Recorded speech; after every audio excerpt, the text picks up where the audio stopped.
అనంతపురం జిల్లా కళ్యాణదుర్గం నియోజకవర్గం కుందుర్పి మండల గ్రామాల్లో నియోజకవర్గ వైసీపీ నేత మాదినేని ఉమామహేశ్వర నాయుడు ఎన్నికల ప్రచారం నిర్వహించారు. దేశంలోనే ఏ రాష్ట్ర ముఖ్యమంత్రి చేయని విధంగా ప్రతి కుటుంబానికి సంక్షేమ పథకాలు అందించిన ఆ ఘనత మన రాష్ట్ర ముఖ్యమంత్రి జగన్మోహన్ రెడ్డికి దక్కుతుందని, మరోసారి ముఖ్యమంత్రిని చేసుకొని మన ప్రాంత అభివృద్ధికి బాటలు వేసుకుందామని మాదినేని ఉమామహేశ్వర నాయుడు తెలియజేశారు. ఎన్నికల్లో కళ్యాణదుర్గం వైసీపీ అభ్యర్థి తలారి రంగయ్య, అనంతపురం పార్లమెంట్ అభ్యర్థి మాలగుండ్ల శంకర్ నారాయణకు ఓటు వేసి అఖండ మెజారిటీతో గెలిపించాల్సిందిగా కోరారు. ఈ కార్యక్రమంలో వైసీపీ నాయకులు, కార్యకర్తలు పాల్గొన్నారు.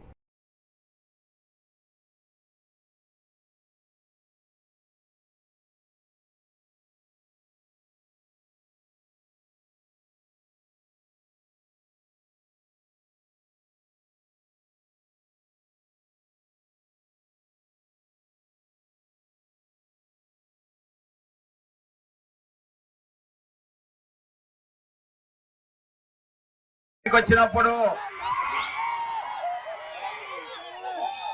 మీ అందరి ఉత్సాహం చూస్తూ ఉంటే 4వ తారీఖు వచ్చినట్లు అనిపిస్తా ఉంది. నాకేం అనుమానం లేదు. రంగయ్య ఎమ్మెల్యే అవుతున్నాడు, జగనన్న ముఖ్యమంత్రి కాబోతున్నాడని చెప్పి సందర్భంగా తెలియజేస్తున్నా. జై జగన్, జై జగన్. మన గుర్తు మన అభ్యర్థి మనం 11 రోజుల పాటు కష్టపడాల్సిన అవసరం ఉంది. ప్రతిపక్షాలు అబద్ధాలు చెప్తారు, లేనిపోని కళ్ళబొల్లి మాటలు చెప్తారు. అవన్నిటినీ మనం ఎదుర్కొనవలసిన అవసరం ఉంది అనేది సందర్భంగా తెలియజేస్తున్నా. 58 నెలల పాటు జగనన్న మన కుటుంబాల కోసం, మన గ్రామాల కోసం, మన ప్రాంతం కోసం పనిచేశాడు.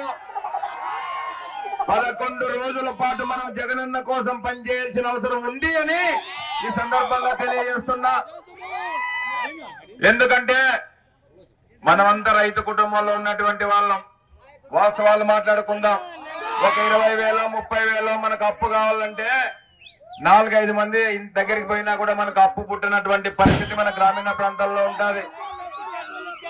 ఒక్కరోజు ఓటేసినందుకు జగనన్న ఏ ఒక్కరి దగ్గర చేయి చాచి అడగకుండా వాలంటీర్లను మన ఇంటికి పంపించి, మన గడపకు పంపించి, తలుపు తట్టి మన చేతిలో డబ్బులు పెట్టి జగనన్న బటన్ నొక్కి మన అకౌంట్లోకి వేసేటువంటి పరిస్థితిని మనం చూసామని సందర్భంగా తెలియజేస్తున్నా.